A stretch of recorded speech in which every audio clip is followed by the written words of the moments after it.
Good morning, everyone. Welcome to this class that is metal forming processes. And we have started in the previous class, we have started about metal forming processes, that is introduction to metal forming processes, need of metal forming processes, then followed by classification of metal forming processes. Okay, so we have covered classification.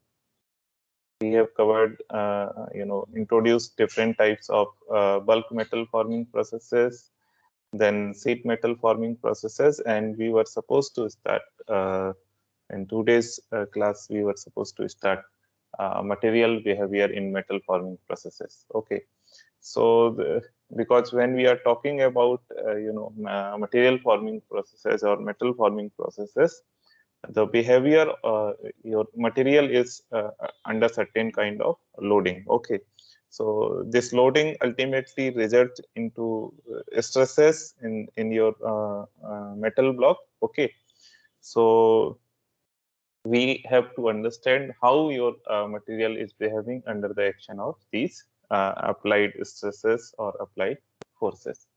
Okay, so basically there are four type of stresses that are developed uh, in your metal. First one is your compressive stress. Okay, so compressive stresses are basically generated in rolling, forging, and extrusion. Okay, so here you can see, and in the case of rolling, what you are doing, you are rolling your one metal block. This is your initial metal block, and it is being rolled between these two rollers. Okay, so what is happening in the contact area? The compressive stresses are generated. Okay, you can see there is no tensile stress in the case of rolling. Only compressive stresses are generated. Okay, similarly in the case of forging, what we are doing, we are compressing your initial block between two dies, or between punch and die. Okay, and as soon as you apply force, your metal block takes the final shape depending upon your geometry of your die and punch. Similarly, in the case of extrusion, okay, so in the case of extrusion, too, what is happening? You are pushing your metal block through a die. So in this portion also you can see your compressive stresses are generated. Okay, so compressive stresses are generated in the case of rolling, forging, and extrusion. Then we have another type of stresses that are developed in your metal forming processes. These are tensile stresses. Okay, so for example, tensile stresses are generated in the case of stretching. Okay, so in stretching, what we are doing, actually we are stretching some component. Okay, suppose we are having some initial block like this, and we want to change its size, keeping its volume as constant into this particular dimension, or you can say this is your desirable uh, desirable size or your final size. So what you will do, you will apply certain tensile force in this direction and in this direction, and your final product will be converted into this particular type shape and size. Okay, so since this is your final your end product or your final product. Okay, so in this case, what kind of stresses will be generated? We can easily see the tensile stresses will be generated in the case of stretching. Okay, then we have another kind of stresses that there are processes in which both kind of stresses are generated. That is, the stresses are generated in combination of tensile as well as compressive. Okay, so this is the third category, and this happens in the case of, you can say, your example is bending. Okay, so suppose this is your initial some kind of bar, and if you are bending it, suppose you are bending it like this. Okay, so what will happen? Suppose there is a neutral line. Okay, so in this portion, in this portion, there will be tensile stresses, and in this bottom side there will be your compressive stresses. Okay, so here we can see in the case of bending, when we are bending a bar or beam, okay, both kind of stresses are getting generated. Like in this particular example, if this is your neutral axis, then in the upper portion tensile stresses will be generated, and in the lower portion compressive type stresses will be generated. Okay, so here we can see the particular example is bending. In the case of bending, both kind of stresses, that is tensile and compressive stresses, are generated.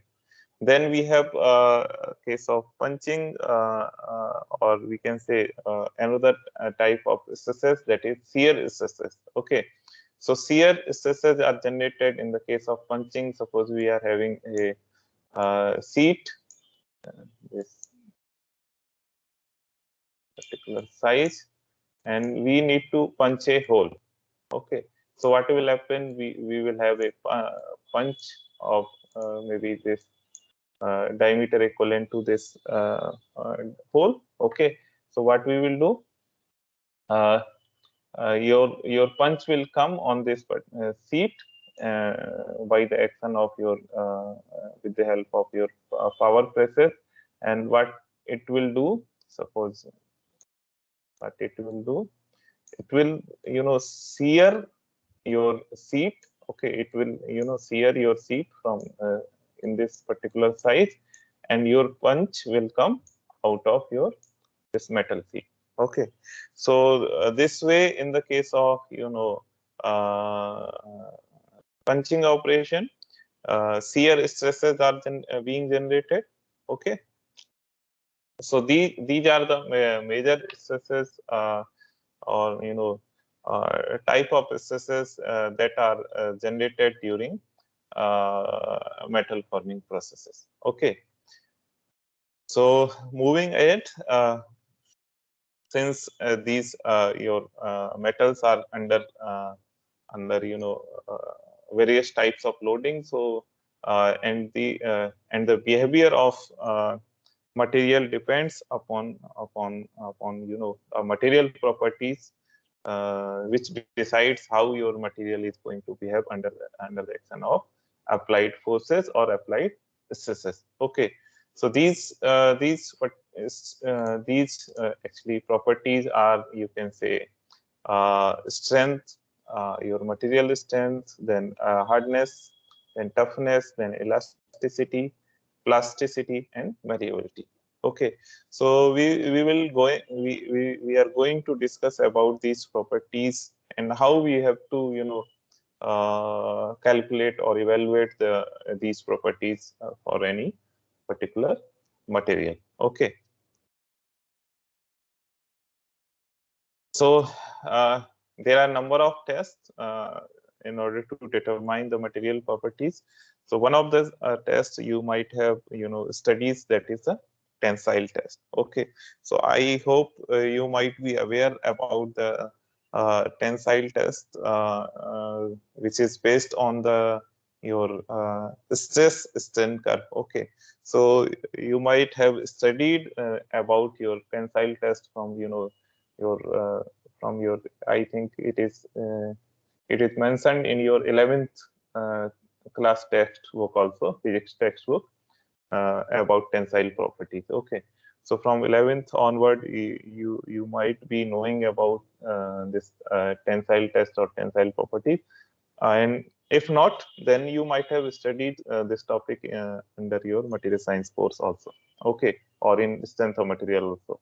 Okay, so through tensile tests, you might be aware that you can evaluate modulus of elasticity, elastic limit, elongation, proportional limit, reduction in cross-sectional area, uh, tensile strength, yield point, and yield strength. Okay, so let me go ahead. So in tensile test, what we are doing, we are actually plotting a curve between your nominal stress and nominal strain. Okay, so uh, there are two terms, that is nominal or engineering stress strain and true stress strain. Okay, so before coming to the nominal or true word, let us understand what is stress and what is strain. Okay, so stress we actually define then that when we are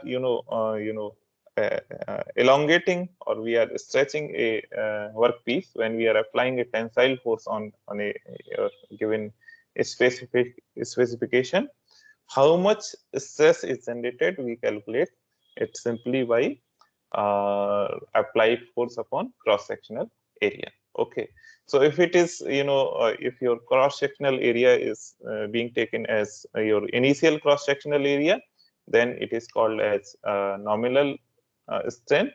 And if we are taking your instantaneous cross sectional area, that is the cross sectional area at the time of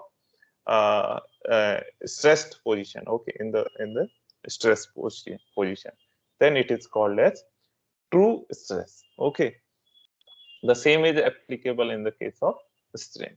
Okay, so here I think all of you are aware, let me not repeat it, that what is your nominal stress. It is sigma, it is normally denoted by sigma n, and which is equal to F upon original cross sectional area.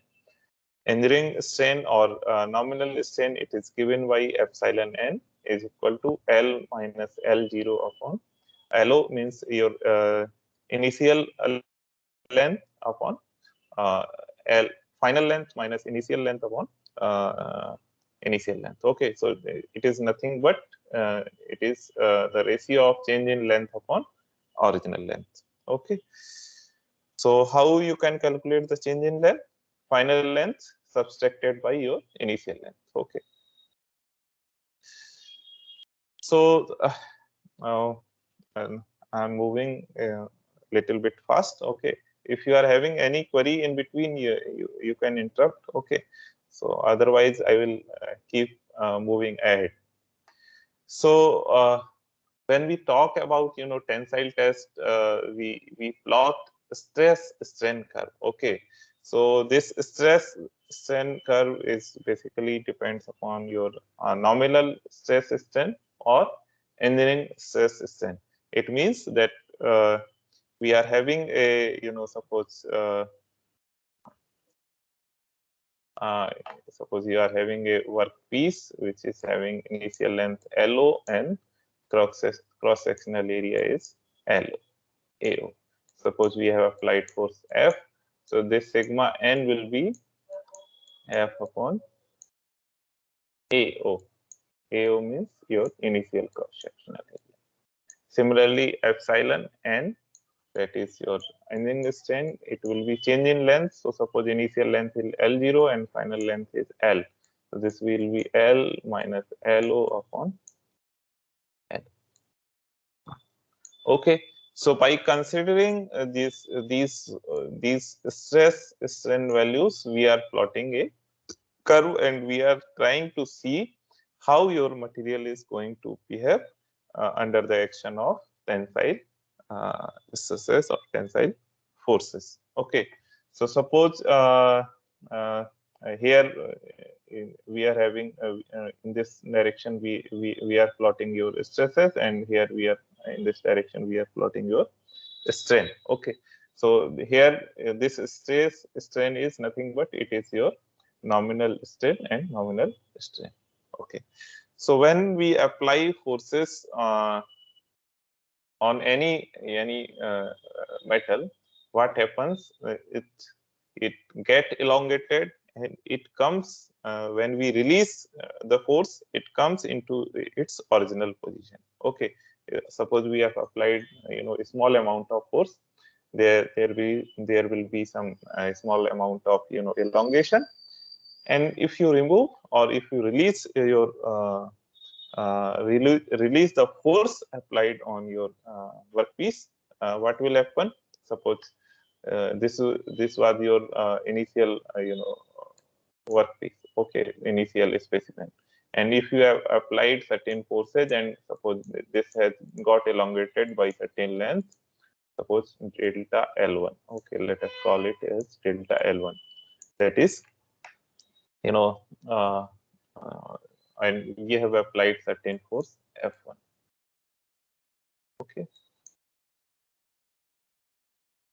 So suppose this force is very small, and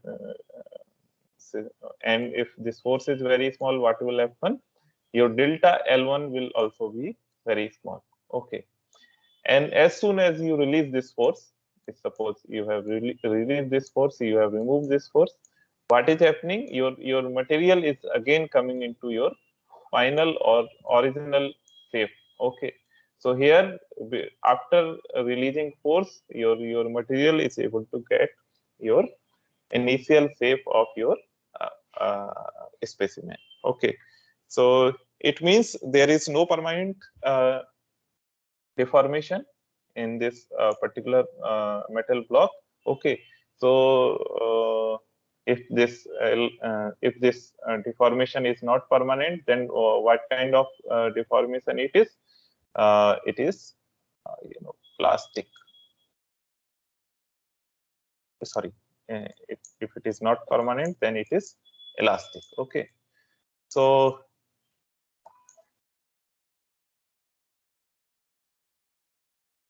okay. So one more thing that is stated by Hooke's law. I think all of you might have studied about Hooke's law. Okay, so Hooke's law states that your stress is directly proportional to strain. Okay, so when we are calculating your nominal stress and nominal stresses, what is happening? Your Hooke's law is applied in the is applicable in the case of your metal forming processes. Okay, so Hooke's law, we are aware that Hooke's law is applicable up to a certain limit. Okay, so according to Hooke's law, what happens? Your stresses, applied stresses, are directly proportional to your nominal strain. Okay, it means your your stress strain curve is linear in nature. Okay, so here you can see O to A is your straight line. Okay, so this Hooke's law is, as we know, this Hooke's law is valid up to a certain point. So this point is called as your proportionality limit. Sometime in some books it is written as P. Okay, in most of the books you will find it is written as A. Okay, so up to OA is your proportionality region, or A is your proportionality limit. Okay, so what does it mean? Your stress is directly proportional to strain, as well as your material is able to regain its original position upon the release, or upon when you remove your remove load from your material is able to get your original position. That is, there is no permanent deformation up to a proportional limit. Okay. After that, what is happening? It is observed that beyond point A, that is beyond proportionality limit, your material is able to get your final position upon the when you remove the load from your specimen, your material is able to get your initial position, but the strain is not directly proportional to strain. Okay, So, but there is some more strain in beyond your point A. Okay, so in this case, your stress is not directly proportional to strain, but your material is able to get your final your initial position once you remove the load from your specimen. Okay, so this limit up to which this phenomena happens, it is called as your elastic limit or uh, yield stress. Okay, so this point B is called your yield stress. Then we have this continues up to a point uh, Y, which is also called as proof stress. It is not calculated through tensile your stress strain curve, but basically it is calculated by a offset which is 0.2%, okay, of your yield stress. Okay, so this is how this offset has been given. This is given manually.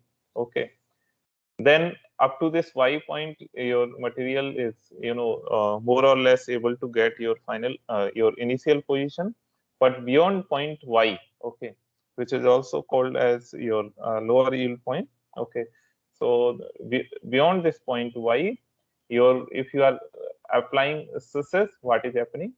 There is a considerable, or there is some kind of permanent deformation in your specimen. Okay, so it means if you are applying stresses beyond point Y, your material is there is some permanent deformation in your specimen, and this region particular beyond Y is called your region of plastic deformation. Okay, so if you keep applying forces, there is a point beyond which, if you apply stresses, your material keep on straining even if you remove load. Okay, so suppose there is a point which is called M. If you have reached at this point, and at this point, what will happen? Your permanent deformation will start quickly in your specimen, and it will lead to it will lead quickly to a point where your specimen will break, and this point is called as point of fracture or fracture point. Okay, so the point M beyond which you are not able to apply it is the maximum stress which can be applied on your metal specimen. So it is called as your ultimate tensile strength of your particular material. Okay, so if you apply if you keep on applying forces, your stresses will not increase in your test specimen, but what will happen? Your plastic deformation will increase. Okay, and which will lead to fracture of your test specimen. Okay, so this is short in short about your the properties which you can see through your tensile test. Okay, then we have next important property. Any query on this stress strain curve? Okay, then we have next important property, that is the ductility. Okay, so ductility is the is the property of a material by which we can see the ability of material to get plastically deformed easily upon the application of your tensile forces. Okay, so it means that you are able to elongate your component plastically, but it is not getting fractured. Okay, so it means that we are it is the ability of material to be get elongated into large size plastically without getting fractured. Okay, So this ductility is measured in terms of elongation, and it is given as it is a measure of this ductility as in two terms, that is in terms of elongation or in terms of reduction in cross sectional area. Okay, so when it is calculated in terms of elongation, it is given by LF. It is in final length subtracted by original length divided by original length, that is change in length upon original length multiplied by 100. Okay, so this because it is given in percentage. Another in terms of cross sectional area, we can calculate your change in cross sectional area upon original cross sectional area.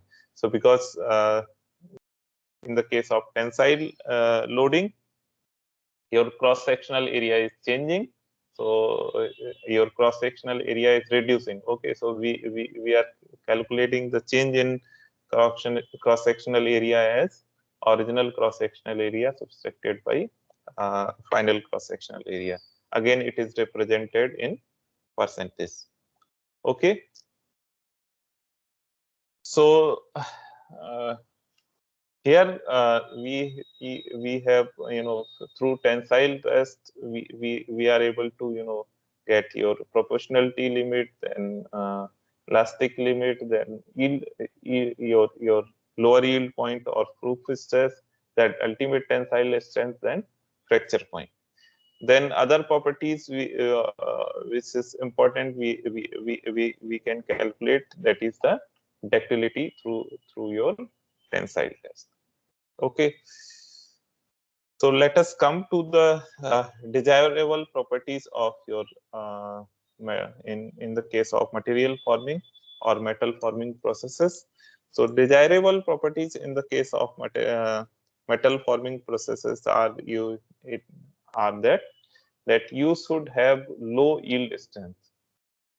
Okay, so what is your yield strength? Yield strength is your elastic limit. Okay, elastic limit.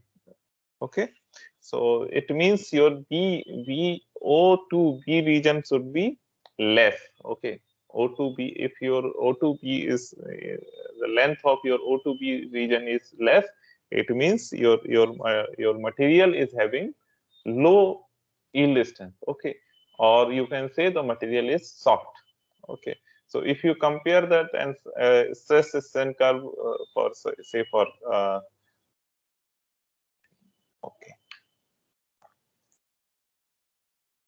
suppose you are having a stress strain curve.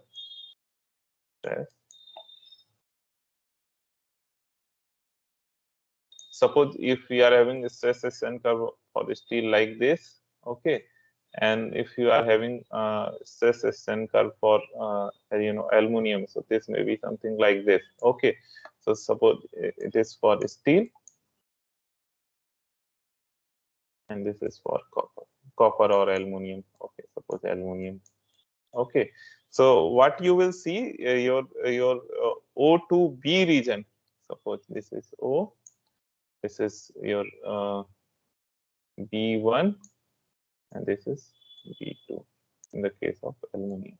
Okay, so we can see the metals which are having this length, the O to B length is the material which are having O to B length as less. They are comparatively soft as compared to the material which are having O to B region as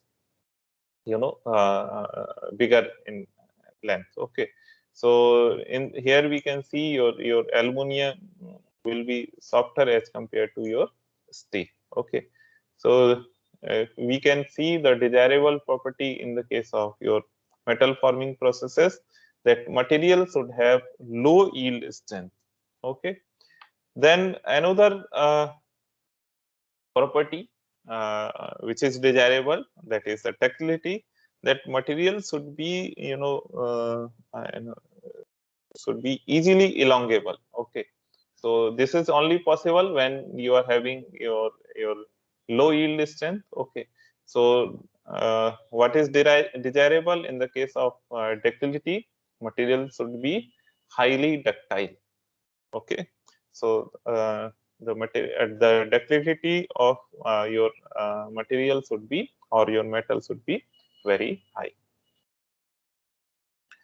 And if you see these properties, okay, so if you see these properties, how these properties are get affected, what is uh, you know important you know uh, quantity through which these properties can be affected. Okay, so if you see, if you increase the temperature of your material, what happens? If you increase the temperature of material, suppose it was at 25 degree, and now you have you have another plot for the same material which is at, suppose, 300 degrees Celsius. Okay, so it was at 20 room temperature, then we have at 300 degrees Celsius. So what is happening? You can see your O2B region is getting reduced. It means your yield strength is decreasing. Okay, so your yield strength decreases when you increase the temperature of your metal, as well as ductility increases. Why ductility is getting increased? Because your ability of material to be elongated is getting increased. Okay, so this is how your ductility increases, and your ductility increases and your yield strength decreases when you increase the temperature of uh, your metal workpiece. Okay, there are other factors like strain rate and friction. Okay, so we will cover about we will discuss about these what is the strain rate, and what is the role of friction in your metal forming processes. Okay,